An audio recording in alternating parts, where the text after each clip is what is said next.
it starts off with a story where you have Yanuka and Kashisha, who were Rav Chisda's sons, and they tell this story to Rav Ashi that they had a buddy, Amemar. He comes to visit them, right? And it's Shabbat, and they don't have wine.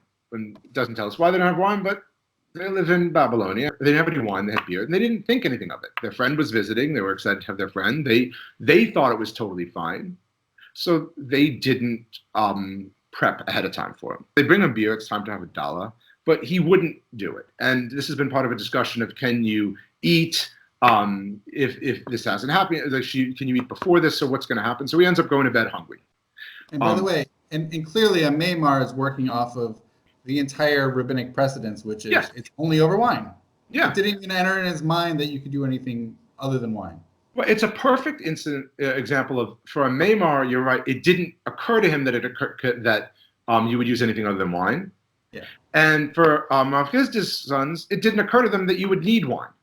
So neither of them, like both of them are acting without having put thought into the opposite thing. And so it's and I'm not exactly sure. It's hard to imagine that Chisda's sons wouldn't know that wine is used by many others, but maybe we have to suspend that disbelief for a moment. So then it says the next day they troubled themselves. They went out. Now they go and they find some wine for him. So clearly they went and they did Havdallah over beer. They realized he wasn't going to do it. So they then went, now it's no longer Shabbat for them. So they run, get some wine for him. And he's able to recite and do it. Great.